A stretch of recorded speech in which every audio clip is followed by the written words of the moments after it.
excited to invite Trisha Williams and Joe Unger, our guests today, as part of our Futures Literacy series. And Trisha and Joe are world builders, and they do it in a variety of contexts. I met them because I also have a background in world building, and we're all excited that Alex McDowell is here because he really is one of our mentors, and I think one of the sort of leading figures within world building. And so it's a really nice surprise to see him here. And if you guys don't know him, you should definitely get to know him. And I had the honor of working with him for several years at his studio, Experimental Design, but also working at the USC Media Lab, which is where I met Joe and Trish. And you know, it's been really interesting because I think, especially after COVID, everyone has been, I hear everyone talking about and wondering what's next. And people are constantly wondering what's going to happen in the future, but there's not a lot of tools and a lot of approaches that that I think people have access to try to understand what's to come. And so that's why we started this series, because there are people who have been working in this space for a long time and who have been doing really interesting and great work, you know, helping to design futures, helping people to understand how to think about it, designing worlds in this case. And so we wanted to invite people who've been practicing in this space for a number of years, and Trisha and Joe have been doing some of the most interesting work out there. And I'll sort of leave it there in terms of the introduction, because I know we have the honor of spending the next hour with them, learning more about their work. And so with that, I'm just going to hand it over to Trisha and Joe. Thank you very much, Ronni. Hi, everybody. Hi, I'm going to share our screen. We've got slides like everybody. Like everybody else. What else do you do? PowerPoint rules all, I guess, or Keynote, or whatever you're on these days. Okay, we'll start with. Interrupt for 1 second. I was just going to say a couple of just sort of housekeeping notes. If everyone could stay on mute, we're going to feel free to chat in the chat window and to ask questions throughout, and then we'll be doing some Q&A at towards the end of the session. Okay, sorry about that. Oh, no worries at all. So finding the new groove in saying hello and presenting in Zoom is always fun. Walls and faces are tough to get close to, and I'd love to see you all a little bit more, but here we are. So like Ronni said, we're world builders. Trisha and I founded Pigeon Hole Productions in 2014, a while ago. We came from world building through commercial world building, through video games and video game development, through tabletop games and tabletop game development. But in the last couple of years, you really see world building as a practice, and a recognized practice, thanks in large part to your work, Alex. This is taking off, and people are largely starting to recognize what a world builder is, what they do, and give them awards like Oscars. Thank you, Hannah, for bringing that forward. But the fallout from that we're all living through right now is, of course, the streaming wars. World builders and production designers like ourselves that come through this practice and build these worlds for people to come into for entertainment are really a driving force behind a lot of these streaming worlds and streaming IPs right now. But we, again, see it bleeding out into the world. It's kind of bleeding off the screen and into everything. This is just how game worlds are starting to affect everything. Yeah, I don't know how many of you are gamers in general, but I think that very classic world building and game world building and interactive worlds are really starting to collide like they never have in the last few years. Like even in this slide right now, there's one here I wanted to point out. In the bottom left here, Overwatch's May is being turned into a Hong Kong protest symbol. You know, Overwatch, it's an esports, it's an online shooter. 6 people versus 6 people, but every one of the characters in there come from different countries, and they have this massive world build it's a future world build, and each one of those characters represents their countries. And first through the Me Too protests out in China, they used one of their characters as the symbol that all the women carried, because she was an esports player in the future, and that's very rare for women. And so these things are bleeding into the real world. And this is something that we started really researching in our practice and started encouraging in our world books. It's something that continues on from a lot of Alex's work from Minority Report, how a lot of items and objects and artifacts from that world made it into our world today and are really part of our modern life. So we're seeing the same thing happening at an even more rapid pace with these interactive worlds and with video games as people co-opt those things. And of course, here we are today. The last 3 months has really changed everybody's life, but it's one thing in particular, it's changed where worlds are getting built and the money that's coming out of them. Obviously, the economy is something we're all affected by when we're doing this, even when we're trying to do good work. But the big reason why we wanted to call this out was because Pac-Man here is our digital friend, and he's just eating COVID for lunch right now. Digital platforms like Zoom are just the ground game, but virtual production, like we're seeing over in Disney right now, robust application of new forms of animation, use of creative uses of deep fakes, and of course, video game platforms like Unity, Unreal, being used to develop full live action real-time projects and so on. You can see that's bleeding through society at large. The center one there is my favorite. If you're an Animal Crossing fan, hi. So am I. I'm a gamer, but I'm an addict. It is a Nintendo platform. Basically a game that's been around for a while, but it's really about world building, customizing your world and interacting with your friends in it. And what we're seeing is producers coming from Hollywood, from around the world, starting to use platforms like this and streaming platforms like Twitch to replace what would be normally done in live action. The same with Minecraft, utilizing it for schools, and of course Overwatch for esports, kind of wholesale leaning into replacement of sport and sport worlds. To the biggest one that there is right now, we have the largest world out there with 350 million active users in Fortnite, making it one of the this nation's largest exports, one of the world's largest communities in general. Back in 2019, it was just about the size of Nigeria. Now the population of Fortnite exceeds that of the United States. So, you know, these worlds are really attracting new things, and Fortnite's just not about esports, it's about concerts and coming together and building communities. So it really is putting this on my radar for my business friends out there. We know FANG as the big monopolies that are out there kind of running towards things, and Epic Games is looking at that list as pretty tasty right now. They're climbing those ranks, and everybody is starting to use their software more, and it's more widely available. It is a very strong world building software, so just something to be aware of. So that's 2020, kind of like a real rough run through of kind of how everything's at right now. I just love this meme because the lizard people.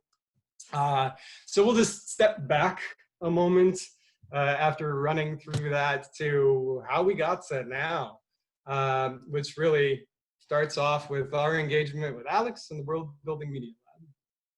Yeah, even actually before this, what Joe was running through is that we both started in video games. We were game designers and game builders.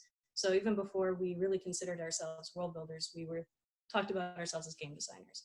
I went to school for it. Joe started in pen and paper and Dungeons and Dragons, actually building worlds in paper with rules, with people around a table. And I created assets for video games to actually have like worlds that people could walk through. But one of the big things that we realized was a skill that we got out of that we didn't know could apply to other places is that tens or hundreds, sometimes thousands of people work on the world of the game, but not the story. Those two things were really, really divorced when you work on a game world or virtual world. Usually have one or two writers, and during our time, they came in at the end. We would create a world and then they would weave a narrative through it.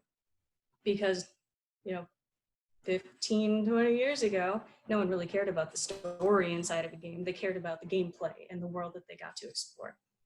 So we did that for several years before we decided that we wanted to take that skill and apply it to something different. We were a little tired of making shooter games. I couldn't build another zombie. I was just done with that. And we had worked, we had both touched the Borderlands franchise, which, if you know, is a shoot and loot game.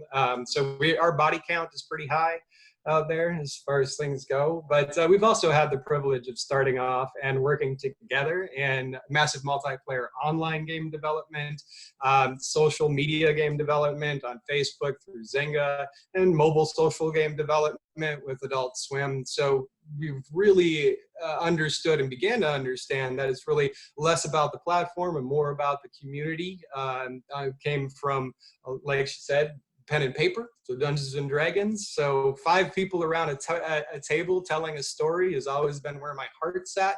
And our re-entry and reintroduction to that method of storytelling and bringing in people from outside of our video game development circles was really introduced to us and given us the opportunity to at USC and with the World Building Media Lab.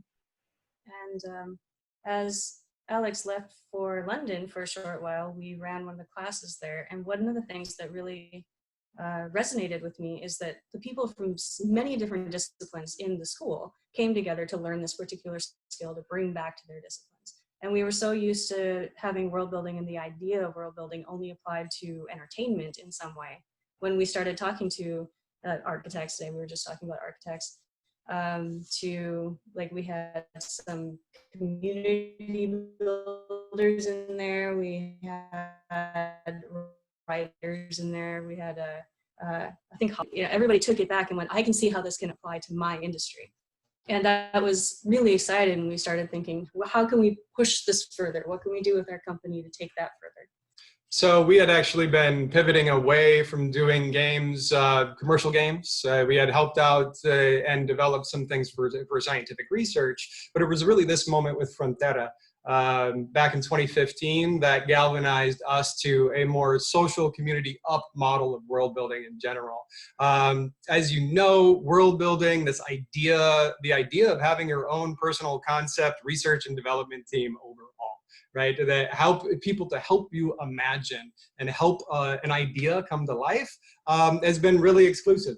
It's expensive to bring a lot of artists together, to bring a lot of creatives together, and just to take the time to have the conversations. So we thought we'd bring that opportunity to the city we lived in and the region that we were a part of in Cali, Baja. So Frontera was about an 8-month project. We touched around 1,000 people, reached out to classrooms with a lot of participants through public-private partnership with the Cali Baja Regional Organization, and managed to pull together a multi-day summit on the border, which we held in downtown San Diego on the border wall itself, and then transitioned as many people as we could into Baja, into downtown Tijuana. And the idea was to come together and spend this time to reimagine what life as one city, free of our national interests and free to reunify as neighbors would look like. It was really successfso. A lot of those community members are still with us today, but it also launched our practice. In this particular case, because there were so many people and we had such a short amount of time, we actually developed a physical card game to help them through the world building process, because each one of them hadn't taken classes, they didn't do this by trade, so they needed prompts to help have the conversation together to come to a cohesive vision of what they were thinking about the future of their particular neighborhood and their particular community. And it's fun, even this is 4 years ago now, we still get people from this cohort calling us up going, hey, you know that thing that we came up with 4 years ago? I put it into my practice, I put it into my schoolroom. I'm teaching my children this at home, and that's one of those things that I love about world building. It really travels with a lot of people and keeps giving back. So we ended up finding out we loved community world building, so we decided to do that around the world for a short while. Working with a number of different networks and kind of applying this loose network theory that Alex had started to pioneer at the time, where world builders through the World Building Institute would start to just freely associate and freely share ideas. This opened up a lot of opportunity to work with people across the world and work with people in places you normally wouldn't. And really that opportunity is just allowing yourself to be open to work with people that you might not normally do. Have those conversations that are opposite of you and then be open to that changing you. So that process really got kicked off with Spaceship Fuller, which is a reimagination of Bucky Fuller's Spaceship Earth for the anniversary of Earthrise.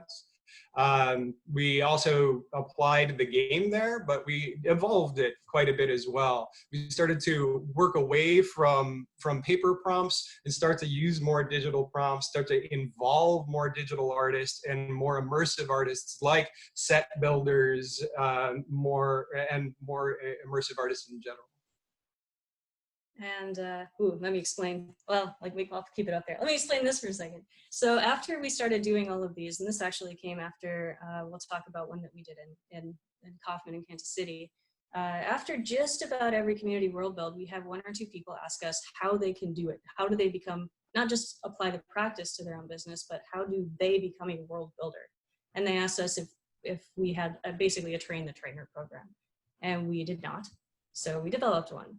And it's about 6 weeks, so I'm not going to go over lots of these different slides, but we thought, how do you put all of this, what we do with all of these people, with our internal team, involving diverse groups from communities, into one slide. And so I'm not going to tear this down very much, but I just want to go over a few of the things that we talk about in Train the Trainer. Is our particular approach is an ecosystem approach. As you start building worlds, the way that we went all the way back to our video game roots is that every time we started one thing in a video game, we built the system. Okay, the guy shoots, so we would build the shooting system. Okay, the guy can shoot and jump. We would build the jump system, and now he can jump and shoot. And that became an intersection of those systems. And that particular intersection is where fun stuff started coming up, like jumping suits and all sorts of different stuff. Every time we would combine different systems and get new intersections, it made the game more fun, more interesting, more imaginative, more innovation. So we started applying that to very simplistic community building groups. And from there, we would build these big ecosystems, and then we would, same with games, we'd weave a story through it, and they could create a book or an audio piece or a classroom or something out of it. So this is basically our 6 weeks of research ends up explaining all that. But then the really big question that we often get, and I'm going to go through these very quickly so I don't bore you guys, but is it just you two, or do you have a team that does this? And it depends on the scale of the builds, but we do have a team. And I found that most people kind of end up in one of these particular types of maybe archetypes when it comes to world building teams that lead. So I'm not going to go over the bullet points, but I got to move this so I can see which one we're talking about. Aha, facilitator. This is often, the person that's up front, that's really leading the group, is very trusted. This person knows everybody by name and is very good at helping people draw out ideas from your community to help them feel safe, to help them feel trusted, and to really bring the vision together instead of focusing on their ideas, they're focusing on the group's ideas. We have an on-site prototyper, which is usually an artist. Like I started as a concept artist a long time ago, so I love being able to just really quickly draw what people's ideas are. When even a 2-second sketch helps that really cohesive imagination come together and everyone goes, oh yeah, that's what we're thinking about. And then they have it in their head and they can move on. It's a pretty key point, because one of the things that we have to constantly remind people is the text bias that's in our own head. We're biased to words, we're biased to words on text, and those words hold meaning in pictures. But if I say the word forest, each one of you has a different picture in your head. So relying on words is not a great world building method, right? Documents that are just words don't do anything unless you're building a lexicon, totally different thing. But making sure that there's a visualizer, a visual representation, that everybody has the same picture in their head is really key. We call them a prospector. This is your web foo guy that sits in the corner I don't know if Brian's here today, but Brian Cantrell is one of them that we worked with at USC. He was the best web foo guy I've ever met. You know, if the group has a question, they're the one that can go find that data, vet that data, and then of course tell the group about it in a very fun way and reliable way. They're a very trusted person that's like, we have to quell that argument because yes, indeed, the earth is round. We have the scribe, which is, Joe brought up lexicons. This is a person that keeps documentation, like a running documentation of everything that's happening in case it was, what did we say 5 minutes ago? If there's no picture up on the wall. They keep notes going on. They are the ones that are very good at stopping the group and goes, hold on, we're all using that one word. We're all using that word justice. And every single one of you has a different definition of justice. So we'll stop and go, okay, if we're talking about justice, what's that definition? And that's where that lexicon starts coming out of. This is someone that we are very lucky to have in our groups. They're one of the last people that's added, but it's very good. This is somebody that is really charismatic, that can kind of basically show the group what they just did at the end. Sometimes we have like a rapid video editor that can put that together and then show it, or somebody that can just retell what the group did. Tony Patrick was a good one for those of you that were part of the Kansas City group, which I see like a few of you. And then we finally have, well, almost finally, a documentarian, because put it on film, everybody. It's not that expensive anymore. Get some capture. If you're doing this for your business, keep it there. Right. You'll want it. You want it for your archive, and it's really the value of your world, right? If you're adding value to something, the archive's the easiest way to do it. Obviously, it's not for everyone. Because you need to be able to curate, but that's your role as a world builder, being able to curate an answer out of the research. And there is no difference between world building and researching. It is the same continuum. Yep. And the last one here is actually the archivist, and I see Dion in there, who is like the ultimate world building archivist. It is an incredibly difficult job. How do you archive a world?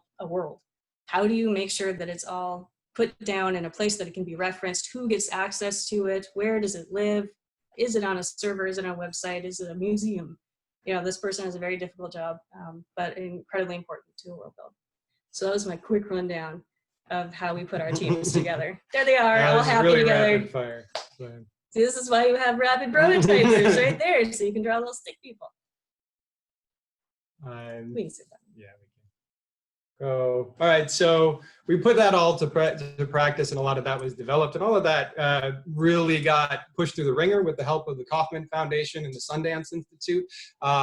We were fortunate enough to collaborate with the World Building Media Lab and Dell in order to test it out, and then to bring it to Kansas City and to put it at a full-scale try. So these lovely people here are some of my favorites. These people dedicated a couple of weeks of their life. They're normal people from everyday walks of life who've never had a chance to world build or do not work in the creative industries. And they brought themselves from across the neighborhoods of Kansas City to spend a weekend with us in world build, spend a couple of weeks with us in rapid prototype, and then show the results of that world back to their community in virtual reality and physical artifacts in a party one night. We built an area called Linwood and Troost and took on Kansas City's legacy racial issues, because that was one of the first spots in the United States, right down the center, where they said black people over here and white people over there, and you segregate.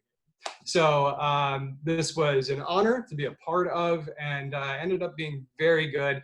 Allowed us to carry forward 3 core values into our world building practice, which is ensuring the community's access, ensuring inclusivity in our communities in every build we do, and ensuring the safety of the builders themselves. This was also kind of a key moment for us because we had this group, and we also knew they were going to have this giant citywide party. We had hundreds of people, and the mayor show up. And how are we going to show the vision of these people? Their vision, not ours. We were there to create their vision of the future, to make it better in Kansas City. And so we started going back to our game rooms. So we jumped back into a game engine, and we started rapidly putting out what they had ideas for in this particular trouble corner in their city. This is just a couple of pre-renders of what we had finally done, but then we put that into a virtual reality experience. So all these people from around the city could come in and say, this is the vision of my neighbor, of a better future of Kansas City. And it went so well, we thought, well, we can't ever do a world build without being able to represent this in an interactive technological way, the way that we came from. So that, like, full circle back from our game roots to our community, and we tied those back together now. Which brought us to the next year and then a continuation of this. Every time we do a build, we carry the builders that want to forward with us. The projects that get made out of that become a part of a single coherent world build. So the last 3 that you've seen all became wrapped up into a single 20-year into the future vision that is a public-private partnership between the organizations that funded it, ourselves, and then the builders themselves, which we credit down to the asset if we can. So we archive everything that's there. This was actually a world build that was used by the University of California, San Diego, and their innovation department's culture and policy incubator. You see Scott here and Olivia to the left, who's also joining us on our latest cohort. And they were investigating the future, 20 years into the future of digital identity. This allowed us to progress our practice a little more forward, make it a little more interactive.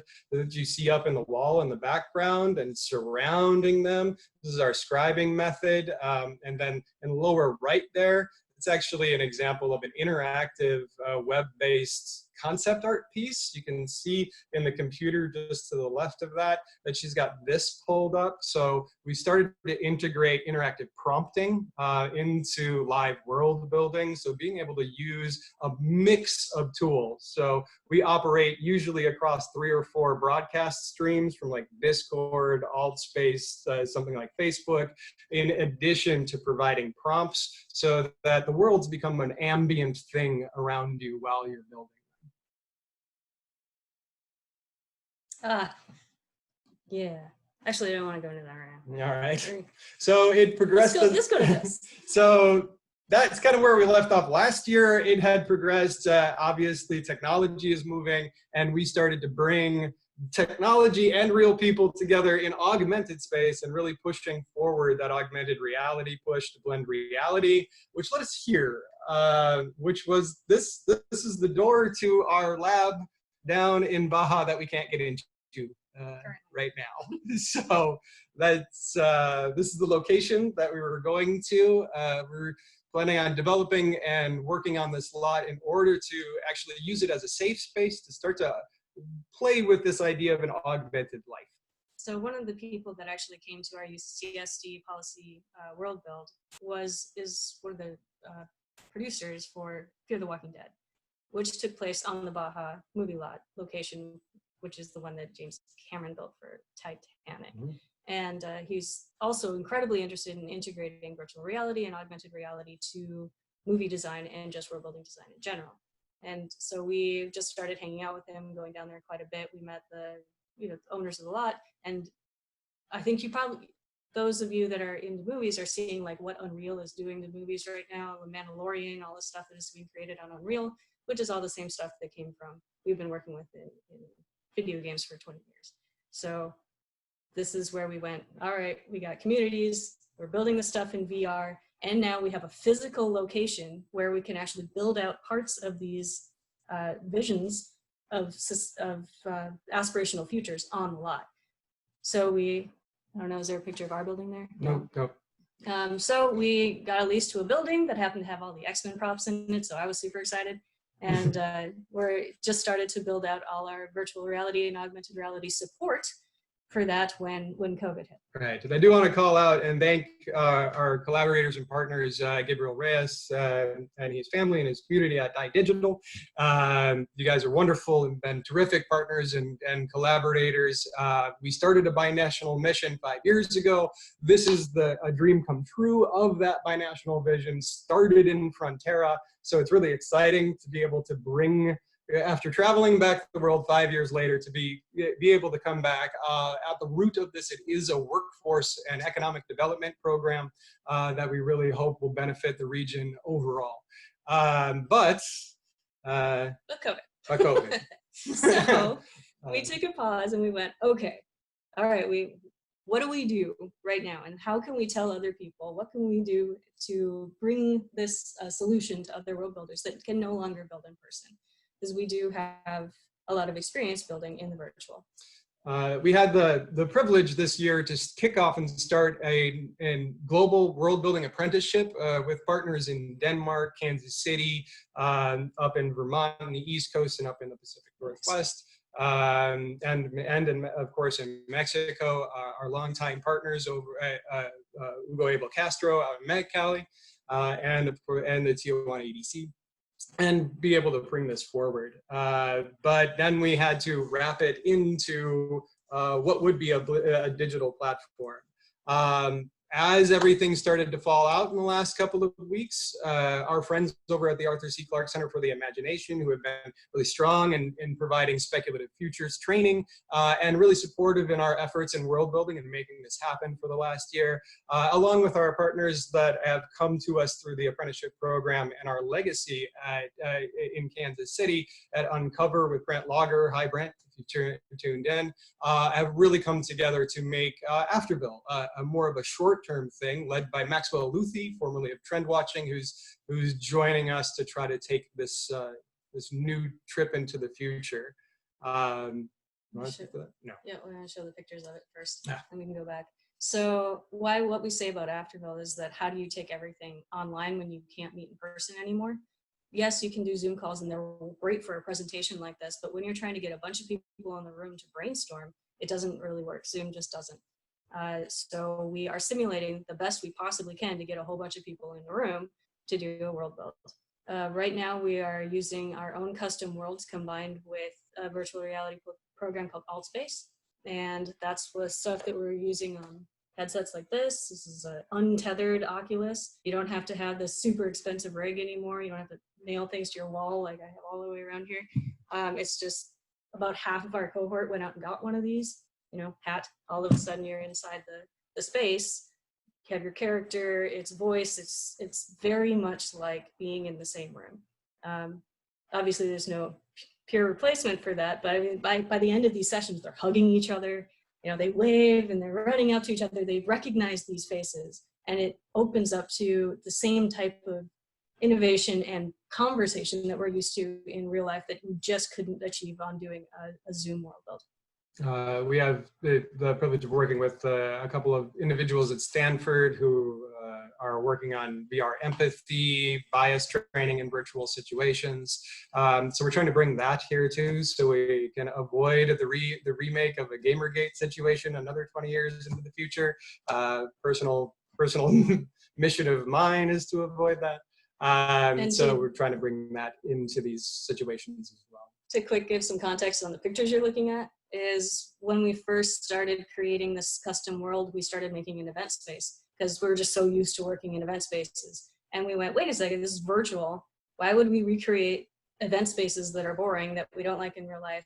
So we decided to make a skyport tower, and that when we have world builds, we're actually going on airship rides, and we're airship riding over to these spaces that they're developing, because we have all of this availability in the virtual, not to be bogged down by realistic property development spaces. Right. So we don't have to worry about physics, so let's not worry about being physics. Airships. So, but really speaking kind of in the last moments here to who and why and now, right? Really, we're all in this moment of pandemic response, no matter what industry you're in. If you're in hardcore video games, congratulations, your future is secure. But the rest of us have to figure out a new way to adapt, a new way to work, and especially here in the States. So over the course of the last 5 years, a big part of my personal research through all of this has been who is world building, what is the capabilities, how can this roll out into education, and how can world building become a daily practice for people at all ages. A lot of this has to deal with relationship to virtual and digital literacy right now. What we're seeing in the pandemic response is just a catastrophic failure of digital literacy, multi-generational refusal to adapt to new systems, people that don't like to cross-media pollute between Android and Apple. Those are actually our biggest friction points, is getting people to actually just jump and log into a new server. But that's also having fall-on effects. If you're not familiar with the PC or you're anti-Facebook, you may never pick up an Oculus, and that will actually prevent you from achieving what you want to in the future of work. So what we're doing right now with Afterville, over half of those seats are grants that we're making to community leaders and virtual pioneers. We're considering everybody here a new virtual citizen and a pandemic refugee that is forced onto these virtual platforms, and greeting them with that sort of compassion and learning, not just to build the world, but also to learn the tools on how to do it and interact with each other. That first place that we're headed is Cascadia. So the first big open build that we have is looking generally at a bioregion to also try to re-educate and reorient to a more systems way of thinking. That's it. So that's pretty much it. So now we're flying virtual airships on AltSpace to Cascadia. Next trip on Thursday. So. But yeah, that's kind of the journey and how it's a lot in a little bit of time. Yeah, so. It was a lot, but you know, we're open to questions about any of it. That's great. Thank you so much, Trisha and Joe. I wish we had another few hours to really dive into all of this. I'm sure you're going to have people reaching out to you, asking you more questions. There are a few questions that are on deck, so let me ask a couple of them. One of them that I was actually curious about is, given your experiences working both in virtual worlds and with communities, are there key tenets of world building that you have found are really important? Or I'm curious, like, what is it that you carry through the process and the approach, regardless of what the outcomes are? Or is that what drives the process? No, the outcomes change drastically from build to build. It really comes down to how you treat the group that's world building, because it's never just our internal group. Is that we are there to facilitate and to encourage the ideas from the community that we're working with. And that is probably the thing that took us the longest to learn how to do. So Joe mentioned earlier, safety, access, and inclusion. And those are like three things that fit within having an open group. It's difficult, especially because we work very hard to get diverse people in a room so we can have all different ideas and all different perspectives of whatever topic that we're focusing on. And that can be really difficult to get those people to talk to each other. So Joe spends probably at least a month before we actually start builds talking to each and every one of these people, just little bits at a time, to make sure that everyone feels trusted and safe once they get there. Yeah, it's really a focus on inclusion as well. We don't discriminate against ability, right? Great ideas can come from anywhere. Poverty of the imagination is a real thing. Aphantasia is a very real thing. And we know that our role as having a high degree of imagination and high exposure to a lot of ideas and a lot of concepts that other people don't is to be able to be a sounding board and to help people bring their ideas to the next phase and the next step. So it's really about being inclusive in your approach and being accessible yourself. That makes a lot of sense. Dr. Lonnie Brooks sent in a question kind of along those same lines. So if that answers your question, Lonnie, please let us know. But if you would like a follow-up, throw that in the chat or just come online. Stuart has a question here. Stuart, do you want to ask your question? Sure. Thanks, guys. Love the presentation.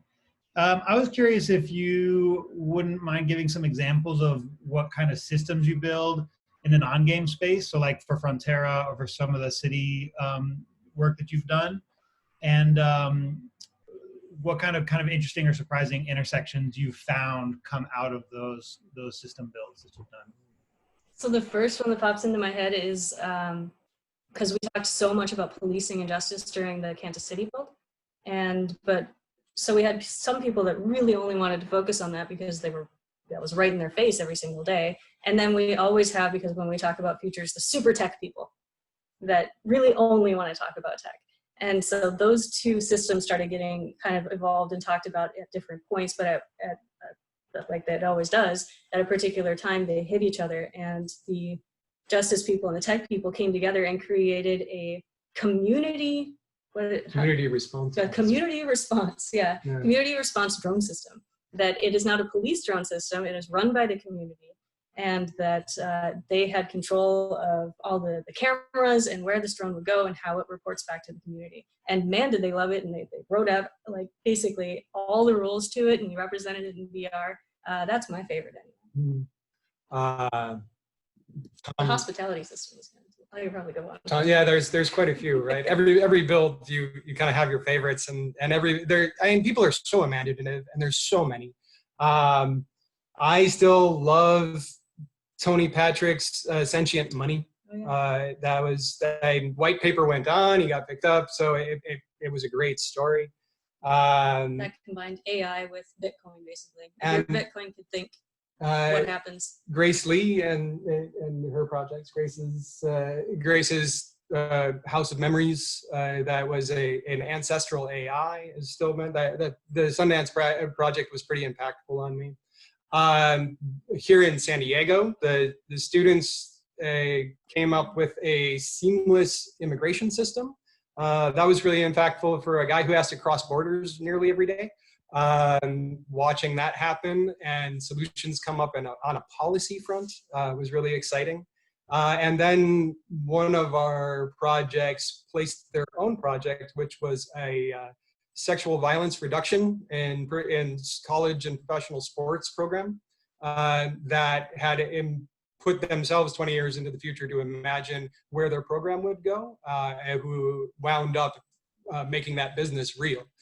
Which that was a really good point to come out. Cool, thanks guys. Viraj, are you on? You have a question here about their practice. Hi, yes, hello from Stockholm, Sweden, and lovely work. Really nice to see your work and the world building that you did there. And I also really like the intersections that you had with actual problem solving, as you mentioned right now. I'd like to ask you, so I'm a rookie science fiction writer, and what happens very often is that you create a world, and then in that world you have to start a story, which has characters and everything. So I was wondering if you had if you had worked with narratives before, if you had worked with stories before, and if you have, what kind of, how would you then extend your world to these stories and then take characters through it? Oh, that's a good question. Yeah, well, we actually get the question a lot, like, does the world come first or the character come first? And that often comes from science fiction writers. And because neither of us are writers, but we work with a lot of them. And one of the people that we're starting to work with now is a writer in Arthur C. Clarke Center, who, can we say his book? The Churchgoer? That's been published. Yeah, so Churchgoer. I think it's announced. Yeah, it must be out there. And so one of the things that he's starting to learn from us is how to flesh out the world before he starts drawing the story, because he starts with the very traditional sort of, I build this character and I kind of have these story prompts. Sorry, different people. But yeah, I mean, that's really, so for us, we're actually experimenting right now as well with the idea of using character as avatar to inhabit. So that you're, rather than just writing a character, you're inhabiting the character as an avatar and wandering through your world, creating story as you go by what you bump into. It's really a video game way to kind of think of authorship, of like steering a character, but you only need to steer a character through their daily actions, right? If I'm a chef, I'm going to have a slightly, I might have a boring day, because I'm just going shopping and just shopping that day and I don't have meetings and I can build it out. But you know, using that avatar of a chef will allow you to flesh out more of the world at the same time as the character. Does that make sense? Sounds great. Thanks so much. Okay. Thanks, Viraj. Kathy, I think you said you have a question as well. Yeah, and thanks. I'm excited to be here. I work in XR, so super excited you guys are doing that. So 2 questions. So when it comes to Altspace, you guys said you're there every Thursday. What time? So Thursday are the World Build groups right now, but we actually open our open lounge several times every week. Okay. Right I'm trying to keep the evenings open about 3 times a week. I'll share out with Ronni after this. We're going to open up the lounge as a public space next month. So anybody can come and actually just talk about world building. We're going to hold some events and talks there. So, but also just to create a space where builders and spec fic writers can get together and start to have these conversations and see each other a little bit more. Love it. And then you spoke about, human-driven avatars. Are you also exploring AI-driven avatars? Because I work a lot in kind of exploring virtual beings and digital humans and everything that's coming that down that line. So. Yes, but not yet, actually, because Altspace is human-driven only right now. You can exporting your own scripts into Altspace is actually really tricky. But one of the things that we're doing is planning on moving into our own platform.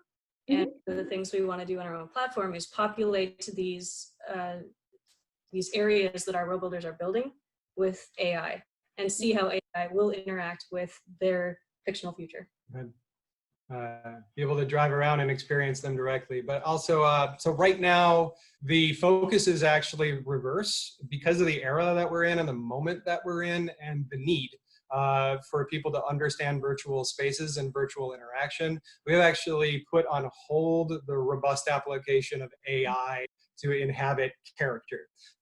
Instead are leaning on the capabilities of something like Altspace, where you can bring somebody in to inhabit an avatar, like quite literally, and focusing on avatar performance rather than AI driven.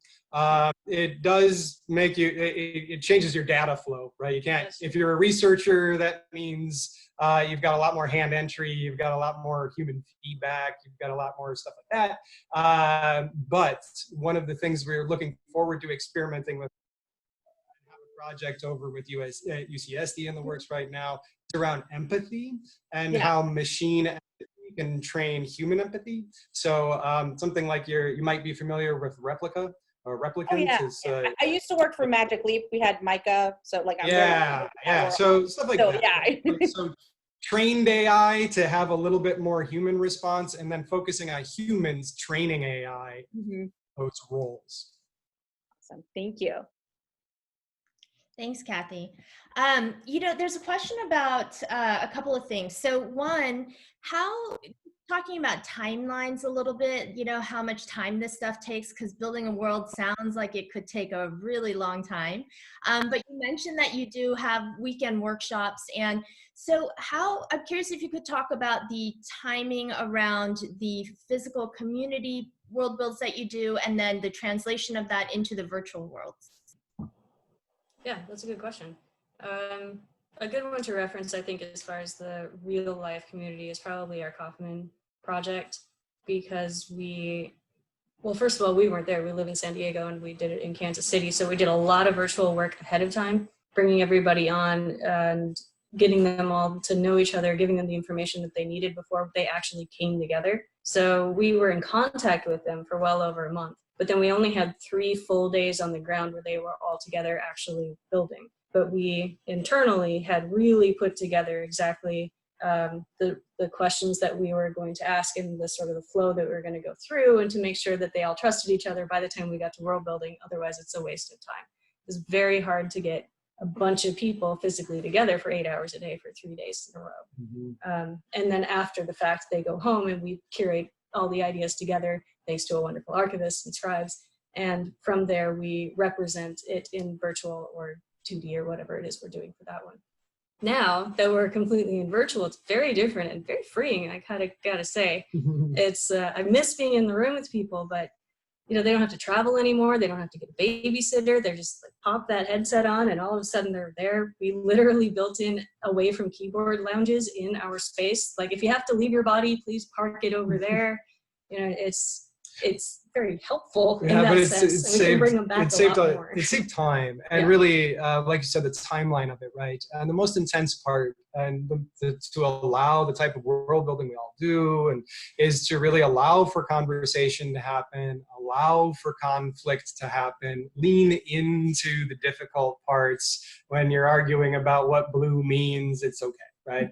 I mean, it's different when you're saying, I need to produce an outcome. That's That's the hammer comes down and says, Tuesday, we need to have something written. But while you're building and while you're creating a build community, and we do really emphasize community, which emphasize conversation, which emphasizes conflict resolution, trust, reconciliation, that sort of thing is integral to the practice. So a lot of the onboarding, I usually spend a good month onboarding a cohort before we let them go, and then a month of letting go as well. So we kind of have a more of a curve that's a lot more about integrating people into a community rather than just providing a build. The build is just that spark to get them to continue a practice in their daily life. One little quick thing about that too that I should mention tech-wise.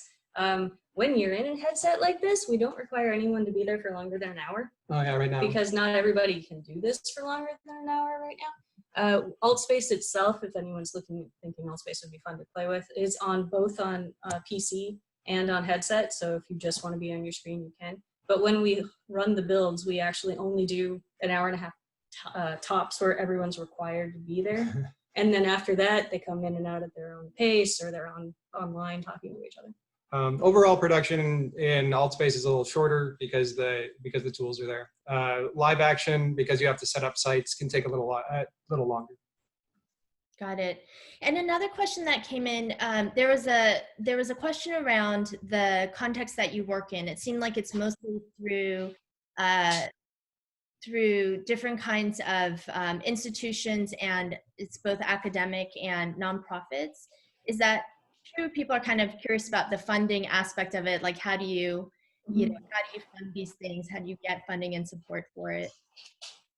We have done several different models.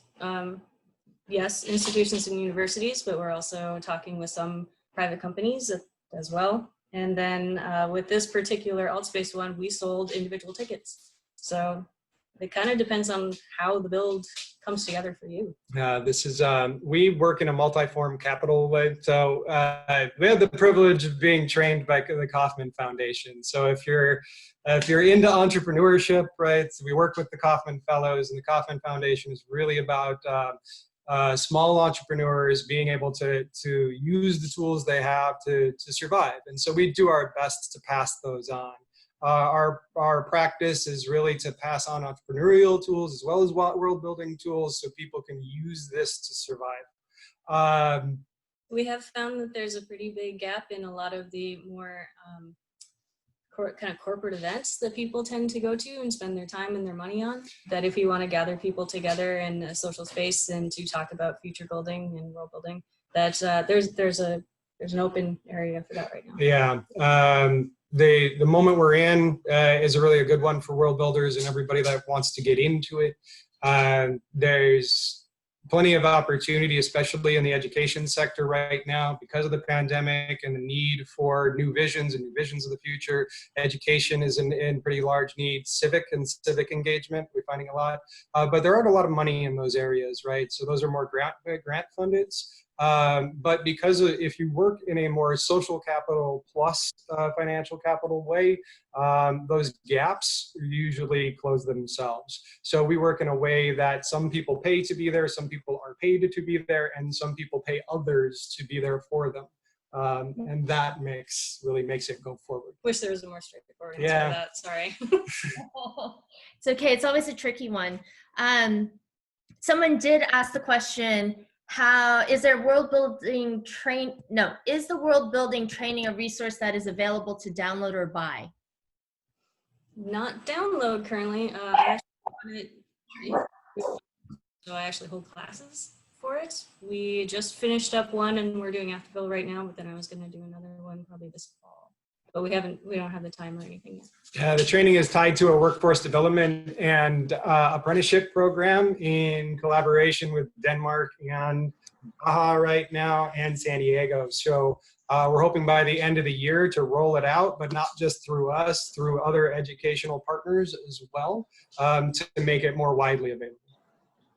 Okay, very cool. I'm sure maybe you could share the link with us as well and we can send that out.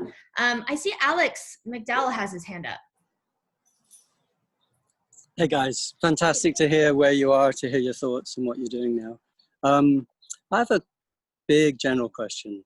Where's all this going? Where do you see world building going, like in 10 years? What is the point of what we're doing? Why are we doing this at all? And what's the importance of it?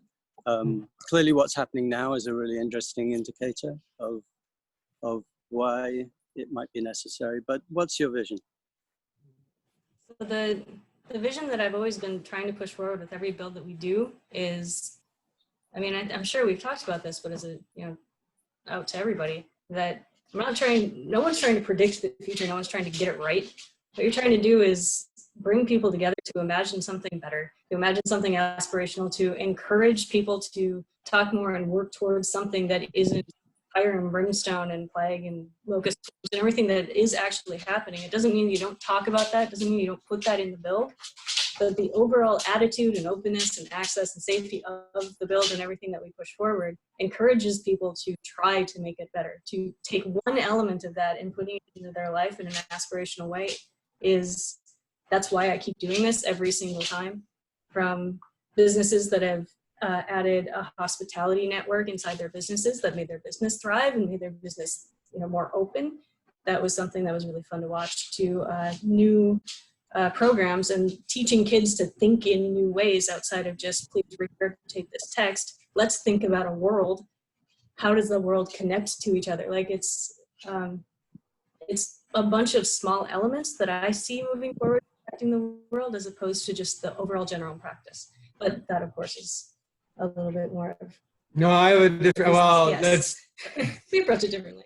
Well, it's because she's more practicey and I'm more researchy about it for the last couple of years. So I'm going to lean back on some words that Derek Oskell from Kaufman had shared with me on his observations of where world building was and where we were going.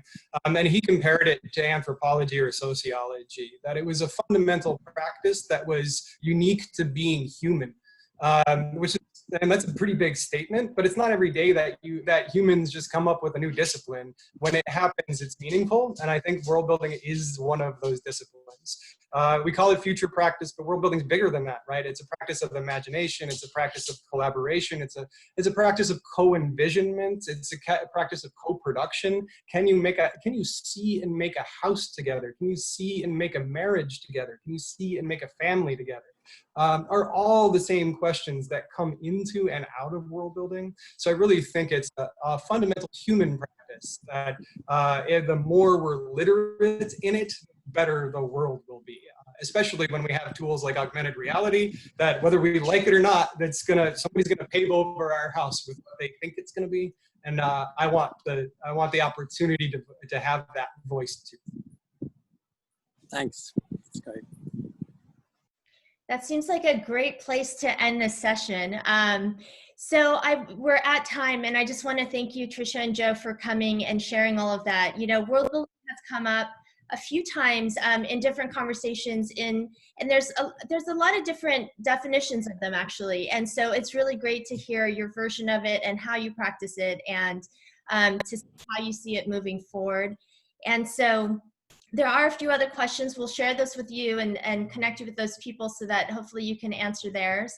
And yeah, so, you know, this whole series is being presented and hosted by Collective Future and Speculative Futures LA. If you don't know about us, please get to know us.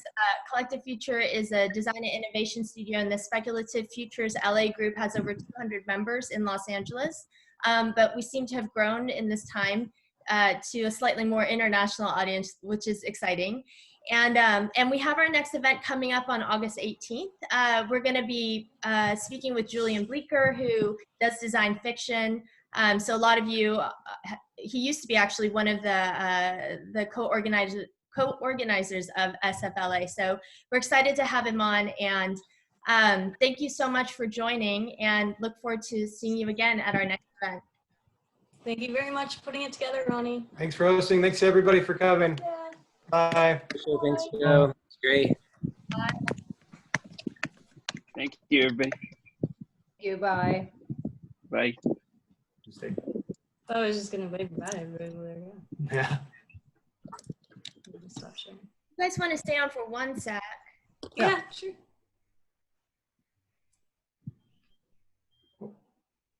I get so tongue-tied at the end. It's like that was great, guys. That was Thanks. so excellent. Yeah, thank you for sharing all of that. Oh, Hopefully it wasn't too fast, too we furious shoved a through lot in there. everything. Just kind of high velocity. I know. It's, it's one of those things where it's just not enough time, but it's so much better than, here, I'm just going to close out a couple of people. They might no longer be in front of their computers. Thank you so much, everyone. That was great. Thank you. Yes, Thanks thank you. for Nice to meet you. Hope to see you all again soon. Bye. Yeah, so thank you for, again, hold on, I'm repeating myself.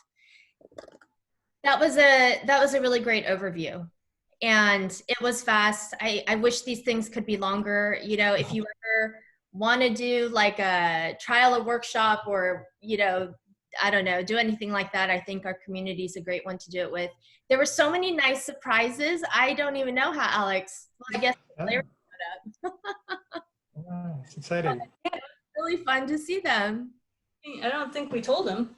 Did No. you send him an email? Not at all. Yeah, yeah. You No, showed- well, Jen is a part of the SFLA group. Yeah. And so I knew that Jen and Larry had signed up, but I didn't know that Alex was going to show up. So that was Yeah, it was exciting. Well, we all are related, so that's the pedigree, right? It's true. And, I was kind of referring to like where world building shows up. I mean, Dave, you talk about world building in your presentation as well. And I just feel like people are starting to hear about it more outside of entertainment and literature and film and places like that. And your practice of it is so, I think it's so interesting. Thanks. Thank you. Yeah, no, I think also what's so helpful is just getting to see how much methodological development there is in the process and how this has been learned through many years of trial and error, and that you can see the maturity in that method. To Rodney's point, I do think there's actually becoming more demand for maybe more of like the kind of shorthand version of world building in certain workshops, which I'm kind of going down that path, and I kind of had some reservations with it because I worry about the shorthand version, like sometimes kind of maybe not doing it justice really. But I think what was so helpful even in this talk, what I was taking away is just to hear how much of the ingredients are, yes, the frameworks and the tools and the techniques, but also just the chemistry and the kind of people being able to drop their guards and getting to really say what they think and they care about. So that's a really inspiring point to me. And hopefully, like, as these methods need to evolve, we can figure out how to still kind of keep the purity of it so it doesn't get stripped away. That's a really good note right there. Because we are starting to hear the word being used all over the place, and there's no standard, right? And I don't really think there should be like this perfect, definition standard. But I also don't want it to end up being so, whitewashed in the air. We don't want it to be transmedia, right? Like we don't want to be transmediated by it or Xeroxed by it. Like synergized. Yeah. I don't want it to become one of those words. Well, and it a little bit before when Hannah did so well with Hannah Bleacher. Yeah, they did so well with the Black Panther build, and Oscar tenors. We got world building everywhere, and then we saw everybody with the whole Westworld team. It really took off, and then our Fortune 500 people started to really take notice because of the last CES. So, we do have to go though. Our team is waiting for us over in all. All right. So thanks again, and we'll do a follow-up in terms of emails and stuff like that. Perfect. Okay. Thank you. This was a wonderful lecture. Thank you. Thank you. Bye. Do you have one more sec? Yeah. I'm on vacation. Yeah, so I'm just getting to soak it all in. Oh my God, I was so nervous because Alex was there. I don't know if you could tell. But you know what? I have no clue the dynamics, but so it's totally someone removed and oblivious. There was nothing palpable. Like there was no vibes that were